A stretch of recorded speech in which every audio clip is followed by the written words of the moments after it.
Recording चल रहे हैं। सबसे पहले तो आप सभी बच्चे रोज़ की तरह अपना अटेंडेंस बना लें और अटेंडेंस बनाने का प्रोसेस आप सभी बच्चों को पता है, बस इसी प्रोसेस के अकॉर्डिंग अटेंडेंस बनाइए। फिर हम लोग आज की पढ़ाई शुरू करेंगे। सभी बच्चों का अटेंडेंस बन गया होगा तो सभी बच्चे एसएसटी की नोटबुक ओपन कर लेंगे। नोटबुक इसलिए कि आज हम लोग चैप्टर 12 का क्या करेंगे, नोटबुक में शॉर्ट आंसर करेंगे। ओके, तो सभी बच्चे नोटबुक ओपन कर लें। लेकिन लिखाना शुरू करने से पहले, लिखाई शुरू करने से पहले मैं जो रोज़ आप लोगों को बात बोलती हूँ उस बात को फिर से आज रिपीट कर दूँ कि जिन बच्चों के पास अपनी किताबें नहीं हैं वो बच्चे अपनी किताबें परचेज़ करवा लें, ख़रीदवा लें। और जो बच्चे ऑनलाइन क्लास में प्रेजेंट नहीं रहते हैं वो बच्चे प्रेजेंट रहा करें। प्रेजेंट रहने का मतलब है कि आपकी क्लास की वीडियो जितनी देर की होती है उसका टाइमिंग पीरियड या शेड्यूल जितना रहता है उतना पूरा देर तक आपको वीडियो देखना है। और वीडियो के दौरान दैट मीन्स कि वीडियो में आपके टीचर, चाहे वो सर हो या मैम हो, जो भी आपसे बातें कहते हैं उन बातों को पूरा करना होता है। जैसे कि नोटबुक ओपन करने को, बुक ओपन करने को, बोर्ड पे से नोट करने को, इस तरीके का जो भी प्रोसेस जैसे आप क्लास में करते थे सेम उसी तरीके से आपको करना होता है। ओके, और जो बच्चे प्रेजेंट रहते हैं दूसरे बच्चे को बोला करें, है ना। जैसे दूसरे बच्चे को कौन, कि अपने ही क्लासमेट को, अपने ही फ्रेंड को, है ना, क्लास के बच्चे को प्रेजेंट रहने के लिए बोला करें। और आप सभी बच्चों को 2 बार अटेंडेंस बनानी होती है ना। फर्स्ट जो आपने अभी बनाई, मैंने कहा कि सभी बच्चे पहले अटेंडेंस बनाएंगे फिर हम लोग पढ़ाई शुरू करेंगे इस टाइम। और सेकंड कब बनाना है, जब क्लास एंड होता है उससे पहले। मतलब क्लास जब एंड होता है तो मैं गुड हैबिट टिप देती हूँ ना, तो मैं गुड हैबिट टिप दूँगी, आप लोग तब तक अटेंडेंस बनाओगे, है ना। इस तरीके से हम लोगों का अटेंडेंस बनेगा। मतलब एक बार क्लास स्टार्ट होगा उस टाइम और दूसरा जब क्लास एंड होगा तब मैं गुड हैबिट टिप दूँगी, उस समय आप सभी बच्चों अटेंडेंस बना लूँगे। इस तरीके से आपका अटेंडेंस बन जाएगा। तो आपको हर दिन 2 बार अटेंडेंस बनानी होती है। ओके, तो मैं जो भी बात बोली हूँ बुक से रिलेटेड, प्रेजेंटेशन से रिलेटेड, वो सारा काम आपको करना है, पूरा करना है। इन बातों पे ध्यान दें और इन बातों को पूरा करने की कोशिश करें और पूरा करें। ओके, तो चलिए हम पढ़ाई शुरू करते हैं। तो आज चैप्टर 12 का मैं शॉर्ट आंसर दिखाऊंगी। लेकिन हम लोग ने प्रीवियस क्लास में क्या किया था, चैप्टर 12 का वर्ड मीनिंग लिखा था। तो वर्ड मीनिंग हम लोग ने 2-2 दिन करके लिखा था। ओके, पहले दिन 10, उसके बाद बाकी हम लोग ने लिखा था। तो मैं रिपीट कर दूँ कि मैंने क्या क्या वर्ड लिखाए थे। तो था ओकेज़न था, उसके बाद सेलिब्रेशन था, है ना। आप सभी बच्चे जानते हैं ओकेज़न मीन्स मौका या अवसर, सेलिब्रेशन मीन्स उत्सव पर, है ना, या मनाना, फंक्शन मीन्स समारोह या जलसा। उसके बाद था प्रेसिडेंट, प्रेसिडेंट मीन्स राष्ट्रपति, सैल्यूट मीन्स सलाम या अभिवादन, परेड मीन्स जुलूस या प्रदर्शन, फ्रीडम मीन्स आज़ादी या स्वतंत्रता, ब्रिटिश मीन्स अंग्रेज, रूल मीन्स शासन या राज, और रूल मीन्स नियम भी होते हैं। होस्ट मीन्स ठहराना।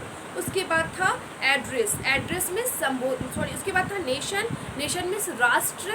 ओके, और एड्रेस मीन्स एक पता होता है, दूसरा एड्रेस मीन्स संबोधित करना, मतलब किसी के बारे में बताना। ओके, उसके बाद था डेकोरेट मीन्स सजाना, अर्दन, है ना, अर्दन मीन्स मिट्टी का। उसके बाद था एराइवल मीन्स आगमन या आराम या शुरू, है ना।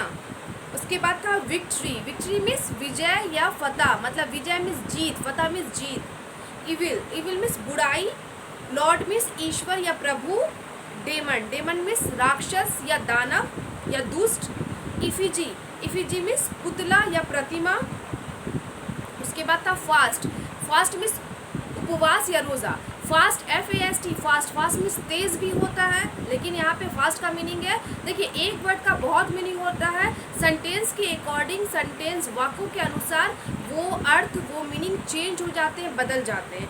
तो यहाँ पे फास्ट का मीनिंग है, जब अगर किसी फेस्टिवल से या किसी धर्म से फास्ट को जोड़ेंगे तो वहाँ पे मीनिंग हो जाएगा व्रत, उपवास या रोज़ा। ओके, उसके बाद था प्रोसेसन मीन्स होता है शोभा यात्रा या जुलूस।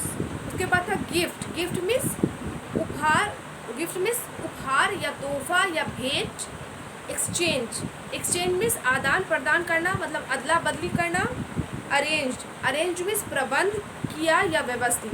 तो ये कुछ शब्द थे जो कि मैंने प्रीवियस क्लास में हम लोग ने 2 दिन करके लिखा था। मतलब पहला एक दिन क्या किया था, जब चैप्टर थोड़ा सा बचा था तो मैंने पढ़ाया था, ग्रुप ऑफ क्रिसमस के बारे में बच गया था, तो मैंने उसे पढ़ाने के बाद जो समय बचा था तो हमने वर्ड मीनिंग किया था, तो 10 वर्ड मीनिंग मैंने लिखाया था, जिसके बाद हमारा टाइम अप हो गया था। ओके, उसके बाद बाकी जो वर्ड बचा था हमने उसके नेक्स्ट डे कराया था। इस तरीके से हमने 2 दिन करके वर्ड मीनिंग कराया था और आप सभी बच्चों ने 2 दिन करके वर्ड मीनिंग नोट भी किया, याद भी किया। तो मैं उम्मीद आप सभी बच्चों से यही करती हूँ कि आप सभी बच्चों ने अच्छे से उसे याद किया होगा। अच्छे से याद करने का मतलब कि उसका प्रोनाउंसिएशन, उसकी स्पेलिंग, उसकी मीनिंग में कोई आपको प्रॉब्लम नहीं आई होगी। ओके, तो आपने याद किया होगा। मैं बार बार बोलती हूँ कि आपको जो भी होमवर्क मिले, चाहे वो रिटन का हो, रिमेम्बरिंग का हो या रीडिंग का हो, उसे पूरा कीजिए। रीडिंग में अगर बुक में स्टोरी को पढ़ने को दिया जा रहा है तो पढ़िए। रिमेम्बरिंग जैसे वर्ड मीनिंग हो, आंसर क्वेश्चन हो, कुछ भी याद करने को दिया जा रहा है उसे याद कीजिए। और रिटेन लिखने को अगर दिया जा रहा है उसे लिखिए, जैसे बुक में हम देते हैं पेज नंबर वगैरह करके, तो उस तरीके से। तो मैं उम्मीद करती हूँ आप सभी बच्चों ने। अब देखिए चेक करने का काम हम कैसे कर लेते हैं, तो हम उसे नेक्स्ट डे बोर्ड पे मैं क्या करती हूँ, उस क्वेश्चन का जो क्वेश्चन मैंने आपको दिया उस क्वेश्चन का बोर्ड पे आंसर लिख देती हूँ। मैं कहती हूँ मिला दीजिए, मैच कर दीजिए। इस तरीके से आपका चेक हो गया।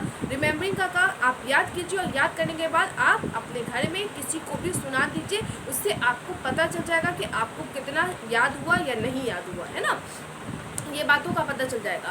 तो मैं उम्मीद करती हूँ कि आप सभी बच्चों ने याद किया होगा और सुनाए होंगे तो पता चल ही गया होगा।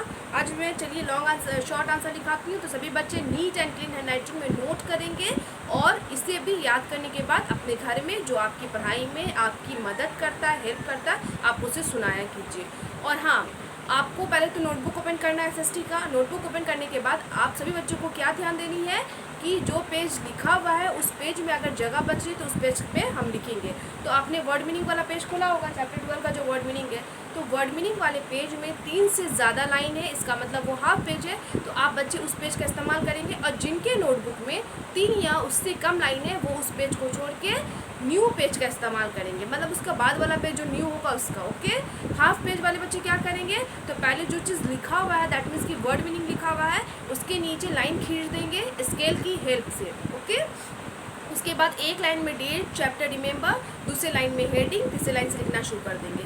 न्यू पेज वाले बच्चे क्या करेंगे, डेट, चैप्टर, रिमेंबर को नोटबुक में सबसे ऊपर फर्स्ट लाइन में हेडिंग और सेकंड लाइन से लिखना शुरू कर देंगे। देखिए ये बातें आप सभी बच्चों को मैं रोज़ बताती हूँ जब भी हमें बोर्ड से नोट करना होता है नोटबुक पे। ओके, रोज़ हमेशा बोलती हूँ और इसलिए बोलती हूँ रोज़ ताकि जब भी आप लिखें और आपके माइंड से ये बात निकल जाए तो आपको मैं बता दूँ तो ध्यान आ जाए कि आपको लिखने का क्या तरीका है। क्योंकि अभी हम लोग स्कूल में तो नहीं है, क्लासरूम में नहीं है कि मैं घूम घूम कर देख सकूँ आप लोगों को, तो मैं बताती हूँ और मैं ऐसी उम्मीद करती हूँ, आशा करती हूँ कि मैं जो बोल रही हूँ आप सभी बच्चे उस बात को फॉलो कर रहे हैं, अपना रहे हैं। ओके, तो मेरे इस है ना इस आशा को, इस उम्मीद को बरकरार रखिए और इसी तरीके से काम कीजिए, पढ़ाई कीजिए। चलिए हम लिखाना शुरू करते हैं। तो आप सबसे पहले रिमेंबर लिख लेना।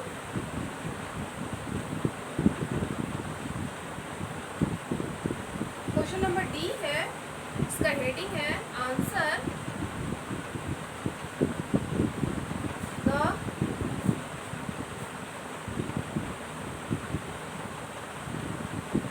फॉलोइंग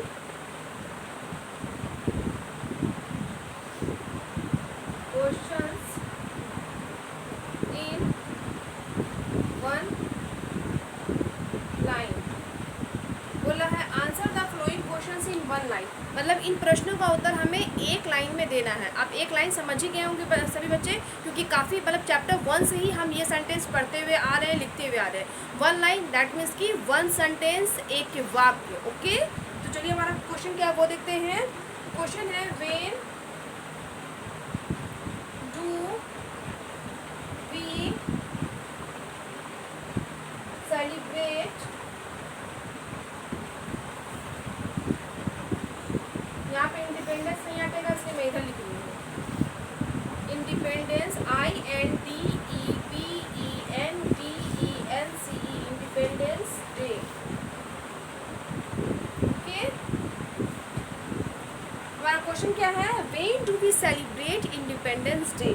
हम लोग इंडिपेंडेंस डे, इंडिपेंडेंस का मीनिंग क्या होता है, स्वतंत्रता, और डे का दिवस, तो हम लोग स्वतंत्रता दिवस कब मनाते हैं। ओके, और इंडिपेंडेंस का आई कैपिटल, स्वतंत्र डी का डी कैपिटल, ओके, डे का डी कैपिटल, ये हमेशा याद रखिएगा। तो आप सभी बच्चे जानते हैं कि हम लोग इंडिपेंडेंस डे हुआ, चाहे वो रिपब्लिक डे हुआ या गांधी जयंती हुआ, हम लोग कब सेलिब्रेट करते हैं। और ये सब जो फेस्टिवल का मैंने नाम लिया, ये तीनों फेस्टिवल क्या है, नेशनल फेस्टिवल है। और आप सभी बच्चे को मैंने पढ़ाया है, आप सभी बच्चे ये बात जानते हैं। कुछ फेस्टिवल ऐसे होते हैं जिनके डेट फिक्स होते हैं और कुछ अपने धर्म के अनुसार या अपने कैलेंडर के अनुसार मनाए जाते हैं, ओके। जैसे नेशनल फेस्टिवल है तो इसका डेट फिक्स है, ओके। लेकिन जो धार्मिक पर्व है, रिलीजियस फेस्टिवल है, कुछ का डेट फिक्स है, कुछ का अपने धर्म के महीने के अनुसार बनाया जाता है, ओके। तो हमारा आंसर देखते हैं कि क्या होगा। तो आंसर है वी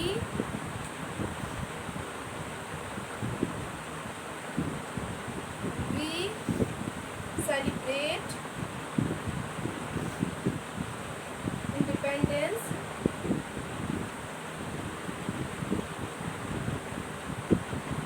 डे ऑन 15 अगस्त।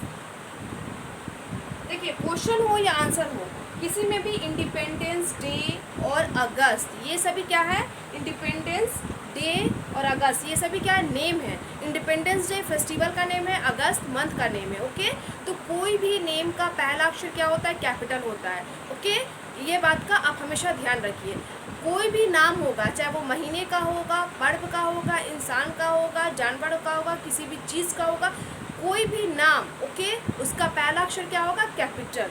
तो हमारा क्वेश्चन क्या बोला था, when do we celebrate independence day, हम लोग स्वतंत्रता दिवस कब मनाते हैं। तो हमारा आंसर है we celebrate independence day on 15 August. हम लोग स्वतंत्रता दिवस 15 अगस्त को मनाते हैं, ओके। तो ये हमारा प्रश्न था जिसका उत्तर हमने दिया, एकदम सिंपल सा था, पूछ रहा था कि कब मनाते हैं। तो आप सभी बच्चे जानते हैं इंडिपेंडेंस डे कब मनाते हैं, 15 अगस्त। सभी बच्चे जान लीजिए कि 15 अगस्त को जो पर्व हम लोग मनाते हैं उस पर्व को स्वतंत्रता दिवस यानी कि इंडिपेंडेंस डे बोलते हैं, कहते हैं, ओके। तो आप देख रहे हैं कि अब हमारा बोर्ड पे स्पेस नहीं है, जगह नहीं है, तो मैं इस क्वेश्चन को वाइप करूंगी, तभी क्वेश्चन नंबर 2 और उसका आंसर लिख पाऊंगी। तो उसे वाइप करने से पहले, मतलब इसे वाइप करने से पहले मैं एक बार फिर से समझा दूं ताकि आप सभी बच्चे समझ लें। तो क्वेश्चन नंबर 1 है, when do we celebrate independence day, हम लोग स्वतंत्रता दिवस कब मनाते हैं। तो हमारा आंसर है we celebrate independence day on 15 August. 15 अगस्त को हम लोग स्वतंत्रता दिवस मनाते हैं, ओके। अब मैं वाइप कर रही हूँ और क्वेश्चन नंबर 2 वो लिखाऊंगी।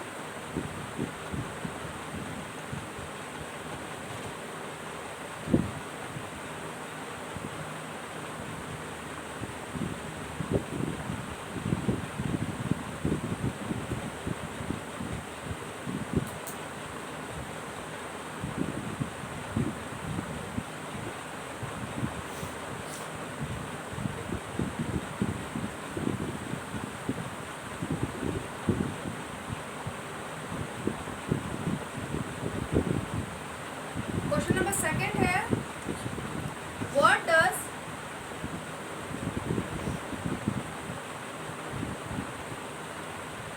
डज द फेस्टिवल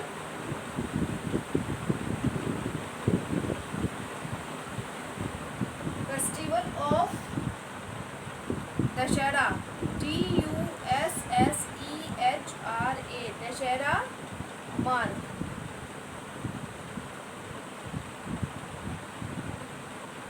बोला है what does the festival of Dussehra mark, यानी कि दशहरा का जो फेस्टिवल है, यानी कि दशहरा है ना, यानी कि दुर्गा पूजा। तो ये जो पर्व है ये किस चीज़ का प्रतीक है, ये जो पर्व मनाते हैं इसके पीछे का इतिहास क्या है, मतलब ये क्यों मनाते हैं, किस वजह से लोग सेलिब्रेट करने लगे, ओके। तो आप सभी बच्चों ने चैप्टर में पढ़ा है और आप सभी बच्चे जानते भी हैं, है ना। कुछ बच्चे जो दशहरा सेलिब्रेट करते हैं वो जानते हैं कि हम लोग दशहरा क्यों मनाते हैं। तो चलिए मैं इसका आंसर लिखाती हूँ, फिर आपको खुद ब खुद समझ में आ जाएगा कि क्यों मनाते हैं, याद आ जाएगा। तो हमारा आंसर है the festival of Dussehra marks the victory of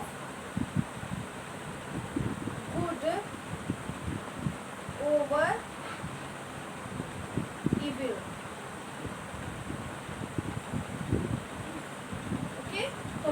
answer क्या हो गया? The festival of Dussehra marks the victory of good over evil. बोल रहा है कि जो दशहरा का पर्व है वो किस चीज़ का प्रतीक है? तो वो दशहरा का पर्व बुराइयों पे अच्छाई की जीत का प्रतीक है। समझ में आया कि बुराई की उस दिन हार हुई थी और अच्छाई की जीत हुई थी। इसका प्रतीक कौन सा फेस्टिवल है? दशहरा। आप समझ गए होंगे जो बच्चे सेलिब्रेट करते हैं जिनका ये फेस्टिवल है, क्योंकि धार्मिक पर्व धर्म के अनुसार मनाए जाते हैं, आप सभी बच्चे जानते हैं। और दशहरा किस धर्म का ये पर्व है? तो हिंदू धर्म का। तो वो लोग बनाते हैं, तो बच्चे भी उनके जानते होंगे, क्योंकि बुराइयों की क्या हुई थी? हार हुई थी। दैट मीन्स कि जो दानव थे, है ना, राक्षस थे, कौन डेमन किंग था, कौन रावण, उसका क्या हो गया था? उस दिन दहन किया गया था, उसे मारा था। किसने मारा था? तो लॉर्ड राम ने मारा था। तो अच्छाई ने बुराई को मारा था, मतलब अच्छाई की जीत हुई थी, बुराई की हार हुई थी। ओके, तो हमारा क्वेश्चन बोला था what does the festival of Dussehra mark ना, दशहरा किस चीज़ का, मतलब कौन से दशहरा का जो पर्व है वो किस चीज़ का मार्क है, चिन्ह है, प्रतीक है? तो हमारा आंसर है the festival of Dussehra marks the victory of good over evil, मतलब बुराइयों पे अच्छाइयों की जीत हुई थी, इस चीज़ का प्रतीक है दशहरा का पर्व। ओके, तो हमारा ये आंसर हो गया। अब क्वेश्चन नंबर डी का लास्ट थर्ड नंबर क्वेश्चन बचा, लेकिन आप देख ही रहे हैं बोर्ड पे स्पेस की कमी है ना, इसलिए मैं इसे वाइप करके तो तब क्वेश्चन नंबर थर्ड लिखाऊंगी। तो फिर से एक बार समझा दूँ, क्वेश्चन नंबर सेकंड है what does the festival of Dussehra marks, Dussehra किस चीज़ का प्रतीक है, दशहरा का जो पर्व है किस चीज़ का प्रतीक है? तो आंसर है the festival of Dussehra marks the victory of good over evil. Okay, अब मैं इसे वाइप कर रही हूँ, क्वेश्चन नंबर थर्ड यानी कि डी नंबर का last number लिखाऊंगी।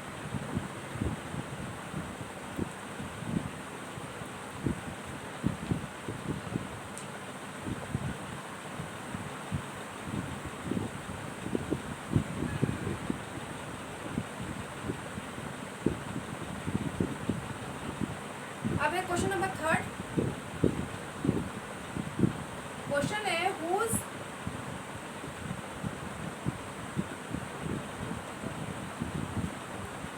birthdays are celebrated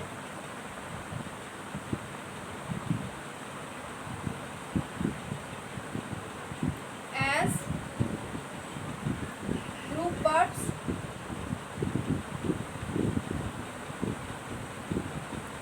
question क्या बोला है? Whose birthdays are celebrated as gurpurabs. आप सभी बच्चे ध्यान दे रहे होंगे, तो सेलिब्रेटेड CELEBRA, तो इतना ही मेरा अटा है, और TED ये 3 अक्षर बच गया था उस एक वर्ड का, तो मैंने बीच में हाइफन दिया यहाँ पे, और हाइफन देने के बाद 3 अक्षर को यहाँ पे लिखा। इसका मतलब हाइफन का मतलब होता है अगर कुछ अक्षर बच जाते हैं, मतलब एक शब्द का अगर कुछ अक्षर बच जाता है, नहीं अटता है उस एक लाइन में, तो उसके लिए बीच में हाइफन देना होता है, और हाइफन देने के बाद लिखना होता है। तो इसका बीच ही हो गया ना, दोनों के बीच में हमने हाइफन दिया। दैट मीन्स कि ये जो कुछ अक्षर है ये इस शब्द से रिलेटेड है, जुड़ा हुआ है। ओके, अगर आपका एक साथ अटता है तो आप एक साथ लिखिए, लेकिन अगर मेरी तरह एक लाइन में नहीं अट पाता है, आप कुछ अक्षर एक वर्ड का बच जाता है, तो उसके लिए बीच में हाइफन दीजिए, तब बाकी अक्षर को दूसरे लाइन में लिखिए। ओके, इस तरीके से। क्वेश्चन पूछ रहा था whose birthday are celebrated as gurpurab, जो फेस्टिवल ग्रुप पर्व है वो जो मनाते हैं वो किनके जन्म दिवस के रूप में अवसर पे मनाते हैं? तो चलिए आप सभी बच्चे जानते हैं ग्रुप पर्व कौन से धर्म का फेस्टिवल है? सिख धर्म का, है ना। तो किसके बर्थडे के अवसर पे मनाते हैं? तो हम आंसर लिखेंगे फिर समझाएंगे। The birthdays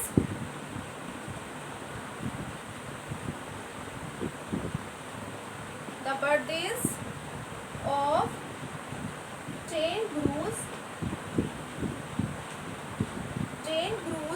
of the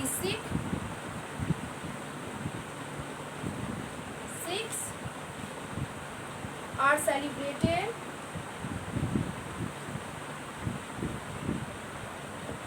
as group verbs।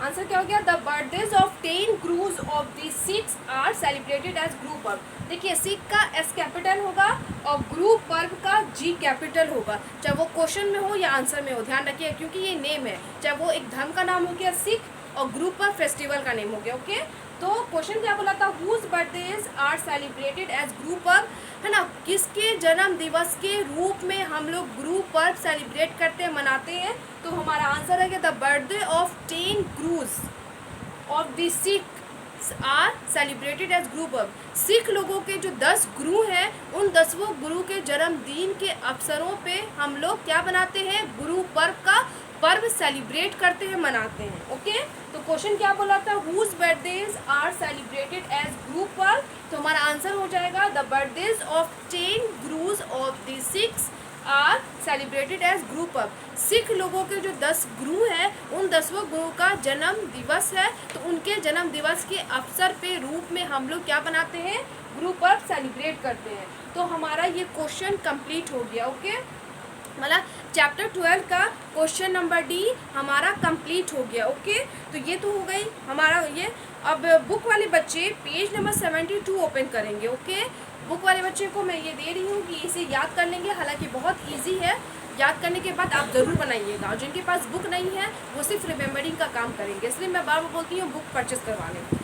तो आपको क्या करना है, पेज नंबर 72 में बस समझ लीजिए, बनाइएगा, और मैं नेक्स्ट डे इस क्वेश्चन का आंसर बोर्ड पे लिख दूंगी, तो आप मैच कर लीजिएगा और नोटबुक वाले बच्चे नोट कर लेंगे। तो ऑब्जेक्टिव टाइप क्वेश्चन है, पहला है मल्टीपल चॉइस क्वेश्चन। ये बात तो समझते हैं ना, मतलब आपको कुछ ऑप्शन दिए रहते हैं और उस ऑप्शन में से उस प्रश्न का आंसर ढूंढ कर यानी कि टिक करना होता है या लिखना होता है। तो यहाँ पे टिक द करेक्ट ऑप्शन है।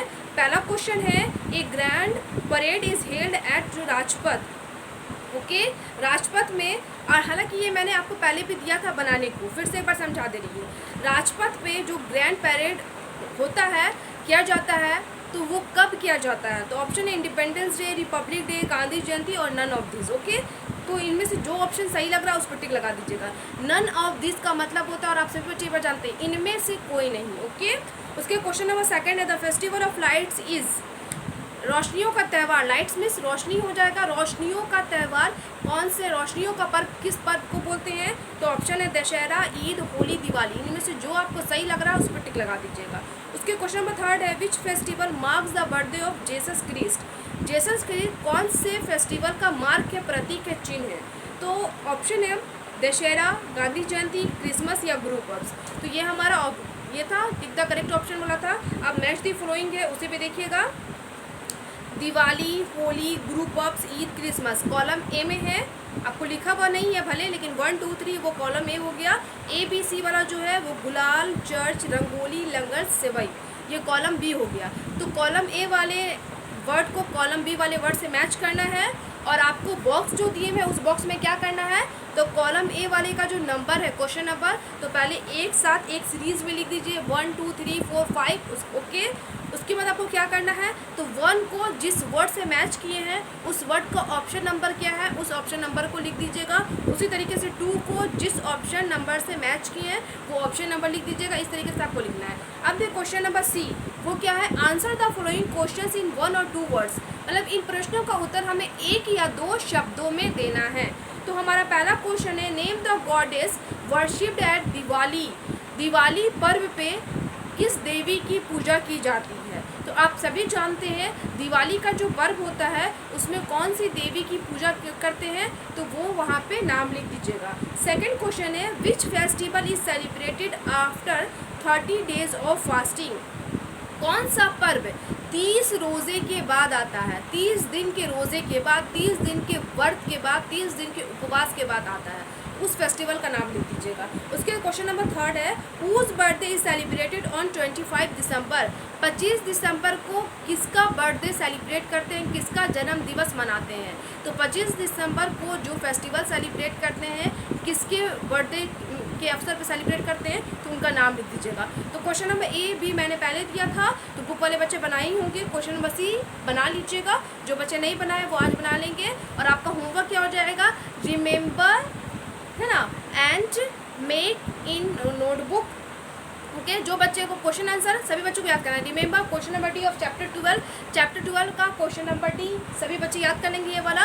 और रहा question number A B C की बात, तो जिनके पास बुक है उनके लिए ये होमवर्क हो जाएगा, मेक है ना। Make in book page number 72, आपको बुक में बनाना है, पेज नंबर 72 है। ओके, तो जिनके पास बुक है वही बच्चे बना सकते हैं, लेकिन सभी बच्चे क्वेश्चन नंबर डी याद कर लेंगे। अब मैं अपने क्लास को स्टॉप कर रही हूँ। क्लास एंड होने से पहले आप क्या कीजिएगा, तो आप सभी बच्चे पहले अटेंडेंस बना लें, मतलब नेक्स्ट बार सेकेंड टाइम अपना अटेंडेंस बना लें, फिर मैं गुड हैबिट टिप दूँगी।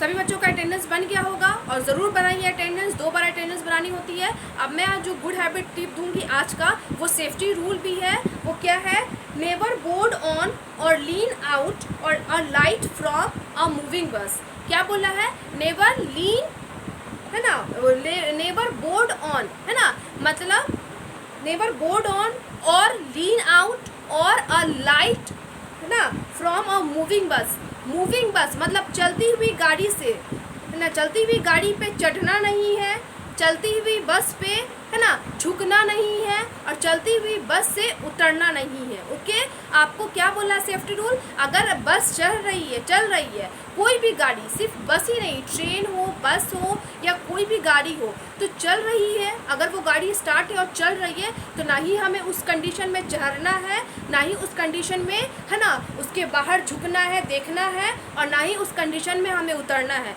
गाड़ी रुक जाती है तब आप चढ़िए या उतरिए, या आपको जो भी झुक कर काम करना है कीजिए, लेकिन जब गाड़ी चल रही है, ना ही उस कंडीशन में हमें चढ़ना है, ना ही उस कंडीशन में हमें गाड़ी के बाहर देखना है, झुकना है, चाहे वो खिड़की हो या गेट हो, और ना ही उस कंडीशन में हमें उतरना है। इस बात का हमेशा सभी बच्चे ख्याल रखेंगे कि नेवर बोर्ड ऑन और लीन आउट और a light from a moving bus. Okay, तो आपको कौन सा गुड हैबिट फॉलो करना है कि चलती हुई बस पे या चलती हुई कोई भी गाड़ी पे ना ही हमें चढ़ना है, ना ही चलती हुई गाड़ी के बाहर झुकना है, देखना है, और ना ही चलती हुई गाड़ी से उतरना है। ओके, सभी बच्चे ये गुड हैबिट फॉलो करेंगे, और जो मैंने होमवर्क दिया है उस होमवर्क को ज़रूर पूरा करेंगे। आज के लिए इतना ही, थैंक यू ऑल।